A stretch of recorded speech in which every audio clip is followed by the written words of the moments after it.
काफिरों के लश्कर में एक बहुत बड़ा बहादुर था जिसका नाम अमर इब्ने अब्दे वुद था, जो तन्हा 1000 से लड़ता था।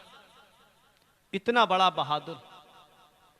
उसने लाकर के खंदक के करीब घोड़ा रोका और खंदक को देखा, और देखने के बाद घोड़ा दूर लेके गया, और जब वहां से दौड़ाता हुआ लाया, खंदक के पास आके एड़ लगाई, घोड़ा खंदक के पार।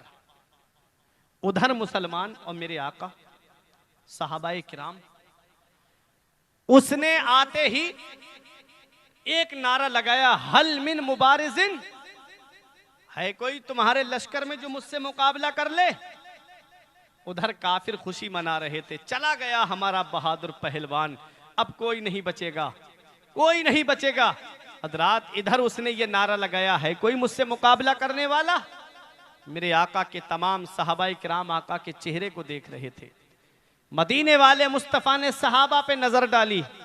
जब उसने ललकार के कहा कोई नहीं है मुझसे मुकाबला करने वाला, तो एक आवाज आती है, रुक दुश्मने खुदा, तेरे गुरूर की गर्दन तोड़ने के लिए मैं आ रहा हूं। जिंदाबाद। मेरे आका ने देखा तो वो कोई और नहीं, मौला अली शेरे खुदा। नबी ने फरमाया, अली ये अमर इब्ने वुद है, बैठ जाओ। फिर उसने आवाज लगाई, कोई नहीं रहा मुसलमानों में, भेजो मेरे मुकाबले में। फिर अली शेरे खुदा की आवाज आई, रुक मैं अभी आता हूं। नबी ने फरमाया, अली अमर इब्ने वुद है। अली शेरे खुदा बैठ गए। फिर उसने जब ललकारा और कहा कि भेजो, कोई नहीं रहा, तब फिर मौला अली शेरे खुदा की आवाज आई, रुक दुश्मने खुदा और रसूल, मैं आता हूं तेरे मुकाबले के लिए। नबी ने अपने करीब बुलाया, अली तुम इसे जानते हो, ये अमर इब्ने वुद है। मौला अली शेर खुदा ने अर्ज किया, हाँ या रसूल अल्लाह मैं जानता हूँ। कहा बहुत बड़ा बहादुर है, बहुत बड़ा पहलवान है। नबी ने जब ये फरमाया, अली शेर खुदा कहते हैं, आका मुझे ये भी मालूम है।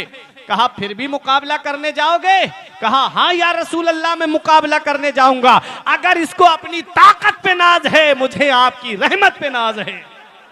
जिंदाबाद। इसे अपनी ताकत पे गुरूर है, मुझे आपकी रहमत पे नाज है। नबी ने अपने सीने से लगाया, फरमाया अली ऐसे नहीं भेजूंगा।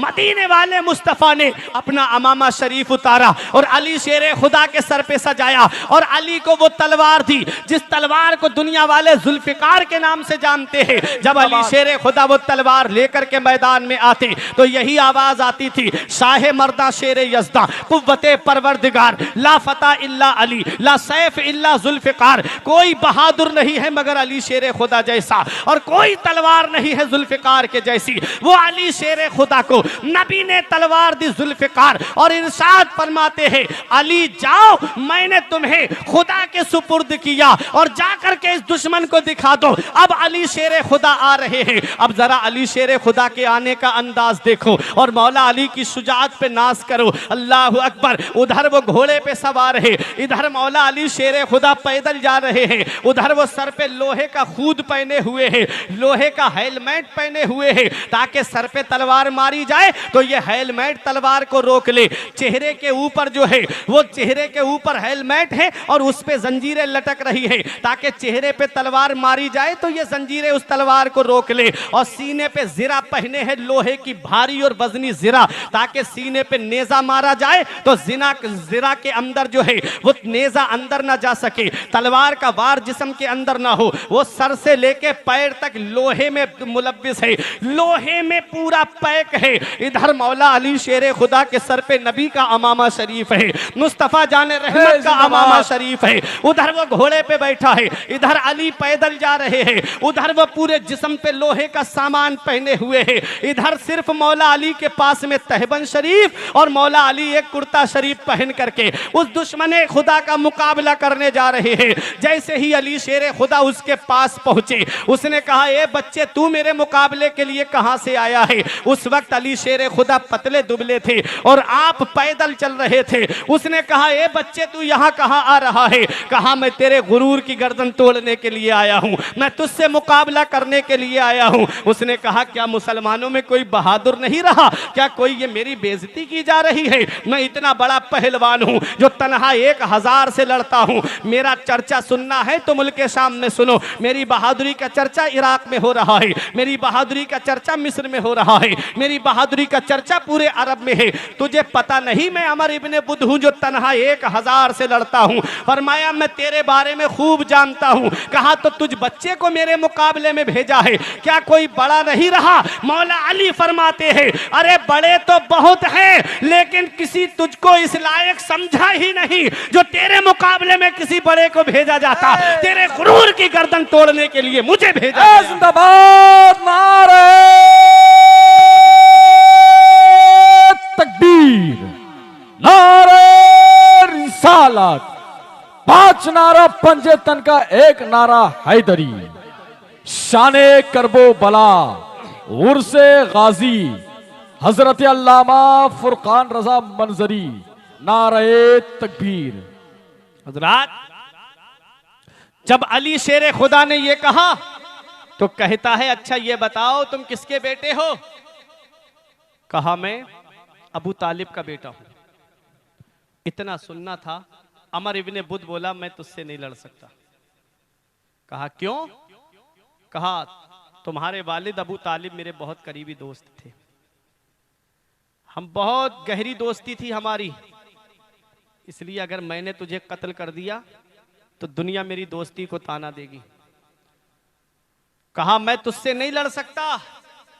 मौला अली शेर खुदा ने फरमाया लेकिन मैं तो तुझसे लड़ूंगा। अब मैं तुझे दिखाऊंगा कि दोस्ती वो होती है जो अल्लाह और उसके रसूल की मोहब्बत में हो। जिंदाबाद। वो दोस्ती नहीं होती जो अल्लाह और उसके रसूल की दुश्मनी में हो। यही पैगाम ताजुश शरिया ने दिया कि नबी से जो हो बेगाना उसे दिल से जुदा कर दे, नबी से जो हो बेगाना उसे दिल से जुदा कर दे, पिदर मादर बिरादर जानो माल उन पर फिदा कर दे। जिंदाबाद, जिंदाबाद, लाजवाब। वो कहता है मैं तुझसे नहीं लड़ सकता। कहा कि मैं तो तुझसे लड़ूंगा। अमर इब्ने बुद कहता है जा मैं तुझसे नहीं लड़ सकता। मौला अली शेर खुदा फरमाते हैं देखा कि जब कोई बात बनने वाली नहीं है तो मौला अली शेर खुदा ने एक हरबा इस्तेमाल किया। फरमाया तेरा एक कौल है, तेरा एक कहना है कि जो मुझसे 3 सवाल करता है उन 3 सवालों में से मैं एक सवाल जरूर उसका पूरा करता हूं। कहा क्या तेरा कौल है? क्या तू अब भी इस कौल पे कायम है? अमर इब्ने बुद ने कहा हाँ मैं इस कौल पे कायम हूं, हाँ ये मेरा कौल है, हाँ मैं 3 सवालों में से एक सवाल जरूर उसका पूरा करता हूं। तब मौला अली शेर खुदा ने फरमाया मेरे भी तुझसे 3 सवाल हैं। पहला सवाल ये है कि तू कलमा पढ़ करके मुसलमान हो जा, तू आजा कलमा पढ़ करके मुसलमान हो जा। मौला अली शेर खुदा ने जब इतना कहा कि मैं ये नहीं कर सकता। कहा अगर मैंने ये कर लिया तो गांव में घुसने के लायक नहीं रहूंगा, औरतें मुझे तालियां बजा बजा करके मार देंगी, मेरे ऊपर ईंट और पत्थर फेंके जाएंगे कि कैसा बुज़दिल था जो कलमा पढ़ के मुसलमान हो गया। मौला अली शेर खुदा ने कहा अच्छा तू ये बात नहीं मानता तो मेरी दूसरी बात ये है। कहा दूसरी बात क्या है? कहा दूसरी बात ये है कि तू घोड़ा वापस ले जा, जैसे कूद के आया है खंदक वापस चला जा और जा लड़ाई मत कर और जंग छोड़ के चला जा, अपने घर चला जा। कहता ये भी मैं नहीं कर सकता। कहने लगा ये भी मैं नहीं कर सकता। मौला अली ने फरमाया क्यों? कहता है अगर ये भी कर दिया तब भी औरतें मुझे ताना दे करके मार देंगी, मैं बस्ती में घुसने के लायक नहीं रहूंगा। तब मौला अली शेर खुदा ने कहा तू कलमा पढ़ करके मुसलमान भी नहीं हो रहा है और जंग छोड़ के भी नहीं जा रहा है, तो अब तेरी माँ ने दूध पिलाया है तो आजा अली से मुकाबला कर ले। अब अली की बहादुरी देख ले, अब अली की शुजाअत देख ले। इतना बड़ा घमंडी था, इतना बड़ा मुतकब्बिर था। अमर इब्ने बुद जब घोड़े से नीचे उतरा गुस्से में तो गुस्से में घोड़े की टांगे काट दी तलवार से, ताकि अली मेरी ताकत को देख करके जंग छोड़ करके चले जाएं। लेकिन उसे क्या पता सम्मतनी उम्मी हैदरा, जिसकी माँ ने उसका नाम शेर रखा हो, वो कोई ऐसा वैसा शेर नहीं है जिनका नाम सुनकर के बड़ा बड़ा बहादुर मैदान छोड़ के चला जाए, बड़े से बड़ा पहलवान जिसका नाम सुनकर के पसीना छोड़ जाए। वो मुराहब यहूदी खैबर के गेट पे जिसकी गर्दन को जिसने काटा हो उसे मौला अली शेर खुदा कहते हैं। जिसे हैदर कर्रार कहा जाता है उसे मौला अली शेर खुदा कहते हैं। मौला अली शेर खुदा मैदान जंग में खड़े हुए हैं। अमर इब्ने बुद ने घोड़े की टांगे काट के कहा आजा तू मुझसे मुकाबला करना चाहता है। मौला अली शेर खुदा से कहता है तुम पहले मेरे ऊपर वार करो। मौला अली शेर खुदा खुदा फरमाते हैं मोमिन की ये शान है कि वो पहले किसी पे वार नहीं करता है और जब कोई वार करता है तो मोमिन उसको छोड़ता भी नहीं है। नारे तकबीर, नारे रिसालत, काजी मोहल्ला के सुन्नी मुसलमान, नारे तकबीर, नारे रिसालत। हजरात, तो उसने कहा अली संभाल, अपनी ढाल को संभाल। अल्लाहु अकबर। लोहे में मुलव्विस, सर पे वजनी खूद पहने हुए हेलमेट जिसे हम कहते हैं लोहे का, गर्दन के नीचे तक, चेहरा भी ढका हुआ, सिर्फ आंखें दिखती हैं खूद के अंदर से। तलवार भी अगर कोई मारे तो कुछ असर ही ना हो, सीने पे जिरा, नेजा अगर कोई मारे तो उस पे भी असर ना हो, पूरा लोहे में। मौला अली शेर खुदा के ऊपर जब उसने वार किया तो अली शेर खुदा को हल्की सी खराश आई। अब आप जानते हो कि जब शेर जख्मी हो जाता है तो और खतरनाक हो जाता है। फौलाद का दिल पत्थर का जिगर सब पारा पारा होता है। जब नाम अली का लेते हैं मैदान हमारा होता है। महंगाई का रोना वो रोए बाजार हो जिनकी नजरों में, अरे अपना तो हुसैन आजम के टुकड़ों पे गुजारा होता है। जिंदाबाद, हक है बेशक। हम हुसैन के सच्चे आशिक हैं, हम मौला अली से मोहब्बत करने वाले हैं। मौला अली शेर खुदा ने जब तलवार उठाई, जुल्फिकार हैदरी उठी, इधर अली ने तलवार उठाई, उधर नबी ने दोनों हाथ दुआ के लिए उठा दिए, इधर नबी के दुआ के लिए हाथ उठे। वो मुबारक हाथ मेरा इमाम बरेली से पुकार के कहता है, हम मेरे आला हजरत पुकार उठे, इजाबत का सेहरा, इनायत का जोड़ा, दुल्हन बन के निकली, दुआए मोहम्मद, इजाबत ने झुककर गले से लगाया बड़ी नाज से जब दुआए मोहम्मद। मेरे आका दुआ करते हैं, मौला मैंने अली को इस्लाम की खिदमत के लिए भेजा है, मौला मैंने अली को तेरे सुपुर्द किया है, मौला आज मुकम्मल ईमान मुकम्मल कुफ्र से लड़ रहा है, आज अली को शिकस्त हो गई मौला तो कोई तेरा नाम बुलंद करने वाला नहीं होगा। मौला अली को फतह अता फरमा दे, मौला अली को नुसरत अता फरमा दे।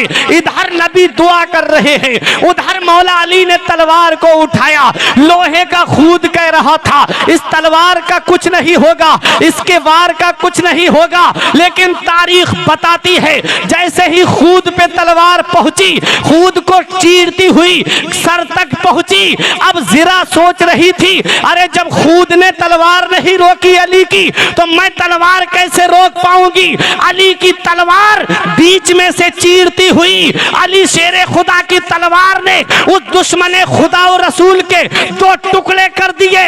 एक टुकड़ा इधर तड़प रहा था, एक टुकड़ा इधर तड़प रहा था और बीच में अल्लाह का शेर नारे तकबीर बुलंद कर रहा था। नारे तकबीर, नारे रिसालत। हजरत अल्लामा फुरकान साहब मंजरी उर्से गाजी, नारे तकबीर। तो वो मौला अली है जिसकी बहादुरी का कोई जवाब नहीं, जिसकी शुजाअत का कोई जवाब नहीं। उसे कितना बुलंद किया होगा नबी ने, कितना ऊंचा किया होगा नबी ने, उसकी शान को समझना है तो मेरे इमाम का शेर सुनो। मेरा इमाम फरमाता है, पर तबे दस्ते कुदरत पे लाखों सलाम, अल्लाह अकबर। वो मौला अली शेर खुदा है, हजरत अली शेर खुदा की शान आपने सुनी। पंजतन में 5 नाम आते हैं, पहला नाम मेरे नबी का है, दूसरा नाम मौला अली शेर खुदा का है। मेरे नबी के नाम के माना आपने सुन लिए, मौला अली के नाम के माना आपने सुन लिए। अब तीसरा नाम है हजरत फातिमा का। फातिमा किससे बना? फतमा यफ्तिमों से बना फातिमा, जिसके माना आते हैं रोकने वाली, जिसके माना आते हैं दूर करने वाली। और वो बच्चा जो दूध पीते हुए मुंह दूध से हटा दे, उस बच्चे को भी कहा जाता है। लेकिन आओ मैं आपको बताता हूँ, आका इरशाद फरमाते हैं, मेरे सहाबा तुम जानते हो मैंने अपनी बेटी का नाम फातिमा क्यों रखा है? अर्ज किया अल्लाह व रसूलुहु आलमु, अल्लाह और उसका रसूल ज्यादा जानते हैं। आका इरशाद फरमाते हैं, मैंने अपनी बेटी का नाम फातिमा इसलिए रखा है कि जो मेरी बेटी फातिमा से मोहब्बत करता है अल्लाह ने उसको जहन्नम से आजाद कर दिया है। जिंदाबाद जिंदाबाद, लाजवाब। कितने नाम हो गए? 3 नाम। अब बचे कितने? 2 नाम। बताओ, बता दें या फिर तकरीर को खत्म कर दें? 1.5 घंटे के करीब हो गया मुझे बयान करते हुए। ये दोनों नाम तो बाद में आएंगे ना, पहले इन दोनों का संगम होगा। पहले हजरत अली हजरत फातिमा का मिलन होगा, तभी तो इमाम हसन और हुसैन दुनिया में आए होंगे, है ना? तभी तो आए हैं दोनों। अब ये मिलन कैसे हुआ? मेरे आका जब जंग से फारिग हुए तो मेरे आका ने सोचा लाओ अपनी बेटी का निकाह कर दिया जाए। सहाबा आए, नबी ने किसी को जवाब नहीं दिया। मौला अली शेर खुदा जब आए तो नबी ने फरमाया, अली अभी तुम्हारे मेरे दरवाजे पे आने से पहले जिब्राईल अलैहिस्सलाम ने आके मुझे खबर दी कि मेरे महबूब से कह दो कि वो अली और फातिमा का निकाह कर दें, उनका अक्द मैंने आसमान पे बांध दिया है। जिंदाबाद। किसी का रिश्ता उसका बाप तय करता है, किसी का रिश्ता उसकी माँ तय करती है, किसी का रिश्ता भाई तय करता है, किसी का रिश्ता मामू तय करता है, किसी का रिश्ता उसका खालू तय करता है। मौला अली शेर खुदा की शान देखो, जिनके रिश्ते के लिए परवरदिगार हुक्म दे रहा है, महबूब से कह दो कि वो फातिमा और अली का निकाह कर दें। हजरात, जब मेरे आका ने हजरत अली शेर खुदा से फरमाया, अली महर अदा करने के लिए तुम्हारे पास क्या है? अर्ज किया, आका तीन चीजें हैं, एक मेरे पास तलवार है, एक मेरे पास जिरा है और तीसरी मेरे पास सवारी है। फरमाया सवारी तुम्हारे काम की है, तलवार तुम्हारे काम की है, ऐसा करो ये जिरा बेच के आओ और पैसा जितना हो मेरे पास लेकर आओ। आप बाजार गए, वहां उस्मान गनी से मुलाकात हो गई। सुभान अल्लाह। वो उस्मान गनी, पैसे की अमीरी तो बहुत लोगों के पास होती है, अल्लाह दिल की अमीरी किसी किसी को देता है। वो हजरत उस्मान गनी जिन्होंने जब गज़वाए तबूक के मौके पे मेरे आका को राह खुदा में माल दिया था, अपना आका की बारगाह में ऊंटों से लदा हुआ सामान के साथ ऊंट भेजे थे, तो आका ने दस्ते मुबारक उठा के दुआ की, मौला आज के बाद मेरा उस्मान जो भी करे उससे कोई मुआखजा ना हो। जो कुरान को जमा करने वाले हैं वो उस्मान गनी, जो जुन्नूरैन है वो उस्मान गनी। किसी सहाबी को यह मकाम नहीं मिला जो मकाम उस्मान गनी को मिला है कि नबी की दो शहजादियां यके बाद दीगर उस्मान गनी के निकाह में आई हैं। उन्हें जुन्नूरैन कहा जाता है, दो नूर वाले। आला हजरत फरमाते हैं, नूर की सरकार से पाया दुशाला नूर का, नूर की सरकार से पाया दुशाला नूर का, हो मुबारक तुमको जुन्नूरैन जोड़ा नूर का। तेरी नस्ल पाक में है बच्चा बच्चा नूर का, तू है आईने नूर तेरा सब घराना नूर। जिंदाबाद। तू है नूर तेरा सब घराना। तो वो उस्मान गनी जिंदाबाद। कहते अली कहाँ? कहा ये जिरा बेचने आया हूँ। फरमाया मेरे हाथ बेच दो। 480 दिरहम में वो जिरा खरीदी मौला अली शेर खुदा से। अब देखो उस्मान गनी की सखावत में दिखाना चाहता हूँ। चाहते तो पैसे पहले दे देते, लेकिन नहीं, पहले जिरा खरीदी और खरीदने के बाद जब मौला अली चलने लगे, कहा अली बात सुनो। कहा क्या बात है? कहा आज तुम्हारी किस्मत का कोई जवाब नहीं, तुम्हारी शान का कोई जवाब नहीं। अली आज तुम्हारा निकाह हजरत फातिमा से होने जा रहा है, इस मौके पे क्या गिफ्ट दूं, क्या तोहफा दूं? ऐसा करो ये जिरा मेरी तरफ से तोहफे में रख लो। ये मोहब्बत थी सहाबा की आपस में। अब मौला अली आए, मेरे नबी ने फरमाया जिरा बेच दी? कहा हाँ या रसूल। कहा जिरा भी है और पैसे भी, दिरहम भी। कहा या रसूल अल्लाह, उस्मान गनी ने जिरा ली और मुझे पैसे पहले दिए, बाद में जिरा तोहफे में दे दी। नबी ने फिर दुआ की उस्मान गनी के लिए। मेरे आका ने दस्ते मुबारक उठाया और जितने दिरहमो दीनार हाथ में आए, बिलाल हबशी और हजरत सलमान फारसी को दे के कहा कि जाओ मेरी बेटी फातिमा के लिए जरूरत का सामान खरीदो। जितने दिरहम बचे हजरत उम्मे सलमा को दिए, फरमाया जाओ और इससे फातिमा के लिए जरूरत का सामान, खुशबू वगैरह खरीदो। इस निकाह पे कुर्बान जाओ। शादियां बहुत होती हैं, निकाह हमारे यहां पर भी होते हैं, लेकिन किसी के निकाह में बेनमाजी, किसी के निकाह में शराबी शामिल होते हैं, किसी के निकाह में जुआरी शामिल होते हैं। उस निकाह की अजमत पे कुर्बान जाओ जिसमें अल्लाह की रहमत के 40,000 फरिश्तों ने शिरकत की थी। जिंदाबाद जिंदाबाद। कितना बरकत वाला निकाह होगा, कितनी अजमत वाला निकाह होगा। हज़रात, मेरे आका ने फरमाया अली मस्जिद नबवी में पहुंचो, मैं आ रहा हूं। अली शेर खुदा मस्जिद नबवी में जा रहे थे। अबू बकर सिद्दीक ने अर्ज किया, या रसूल अल्लाह, आज अबू बकर से मशवरा नहीं करेंगे? या रसूल अल्लाह, अबू बकर की दौलत कब काम आएगी? आका, अबू बकर का पैसा कब काम आएगा? आका, इजाजत दे, हम फातिमा के लिए इतना जहेज इकट्ठा करेंगे ताकि ये दुनिया देखेगी कि नबी ने अपनी लाडली बेटी को कितना जहेज दिया है। मेरे नबी की आंखों में आंसू आ गए। उनसे गाजी में आने वालों, आका रो के इरशाद फरमाते हैं, अबू बकर, मैं अपनी बेटी को जहेज दूंगा तो मेरी उम्मत के गरीबों का क्या होगा? जिनके घर में कई कई बेटियां जवान होंगी, वो कहां से इतना जहेज इकट्ठा करेंगे? आज जहेज की लानत ने मेरे मुआशरे को तबाह कर दिया। आज जहेज की लानत ने कितने घरों को बर्बाद कर दिया। आज जहेज की लानत ने कितने घरों के अंदर जो है गम और अंधों का माहौल कायम कर दिया। मैं आपसे पूछना चाहता हूं, आज लड़की अगर किसी के घर में पैदा हो जाए तो उसके चेहरे का जुग्राफिया बदल जाता है। वो सोचता है कहां से इसकी परवरिश करूंगा, कहां से इसकी शादी के लिए इतना सामान इकट्ठा करूंगा। जिसके घर में 3-3 बेटियां हैं, रात को नींद नहीं आती, गरीब रातों में उठ उठ करके रोता है, कहां से मंगनी के लिए पैसे लाऊं, कहां से दिकनौर के लिए पैसे लाऊं, और कहां से वो जो बीच में रिश्ता तलाश करके जुड़वाता है, जिसे दलाल कहते हो, हमारी तरफ तो बिचपई कहा जाता है, कहीं कहीं बिचौलिया भी कहा जाता है। 1-1 लाख रुपए, 2-2 लाख रुपए सिर्फ रिश्ता जुड़वाने के वो ले रहा है। मुझे बताओ, गरीब जिसके पास में 300-400 रुपए की मजदूरी करने वाला, 500 रुपए की मजदूरी करने वाला, ई रिक्शा चलाने वाला, ऑटो रिक्शा चलाने वाला, दूसरों के घरों में काम करके 400-500 रुपए कमा करके लाने वाला, जो घर में बच्चों का पेट पाले या उनकी शादियों के लिए जहेज का सामान इकट्ठा करे, जिसके घर में 3-3 बेटियां जवान हैं, रात को नींद नहीं आती, उस गरीब को उठ उठ करके रोता है। वो बेटियां अपने बाप का रोना देखती हैं, अपनी किस्मत पे रोती हैं, मौला तूने हमें बेटी ना बनाया होता, आज हमारा बाप हमारी वजह से आंसू नहीं बहाता, आज हम अपने बाप की आंखों में आंसू नहीं देखते।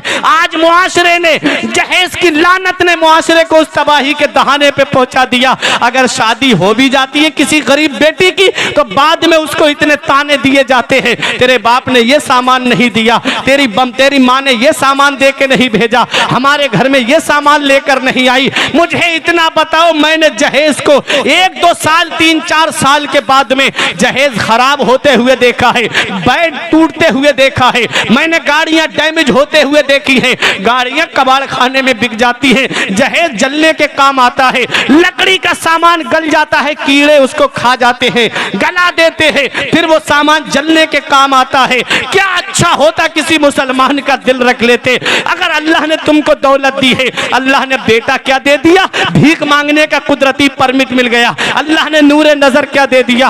भीख मांगने का तुमको लाइसेंस मिल गया। क्या अच्छा होता? अल्लाह का शुक्र अदा करते, मौला किसी के घर में तो चिराग जलाने वाला भी नहीं है, मौला मेरे घर में चिराग जलाने वाला तो है, मौला मेरे घर में मेरा बेटा तो है, मौला मेरे घर में मेरा नूरे नजर तो है। अल्लाह का शुक्र अदा करते। क्या हुआ? उस बेटे की बोली लगाई जाती है, उस बेटे के नाम पे इतना जहेज मांगा जाता है। फला को मेरे पड़ोस में बैगनार मिली है, मेरे बेटे को स्विफ्ट चाहिए, फला को पड़ोस में स्प्लेंडर गाड़ी दी है, मुझे मेरे बेटे की शादी में अपाचे या बुलेट चाहिए। इस तरह के मुतालबात किए जाते हैं। मैंने अपने इलाके में एक साहब जहेज का मुतालबा करते फिर रहे थे। मैंने कहा तुम गाड़ी खुद क्यों नहीं खरीदते? कहा मैं खुद नहीं खरीदूंगा, मांगी हुई गाड़ी पे बैठूंगा। मैंने कहा परेशान मत हो, मेरे साथ में चल, मैं इमाम साहब से कह देता हूँ 1 जुमा नहीं, 2 जुमे नहीं, 3 जुमों में ऐसी तकरीर करेंगे, मैं खुद तकरीर करके तेरे ताल्लुक से बताऊंगा, और 3 जुमों में इतना चंदा इकट्ठा हो जाएगा कि तेरे पास गाड़ी आ जाएगी, हम तेरी गाड़ी का इंतजाम करेंगे। नाक चढ़ा के मुझसे बोला,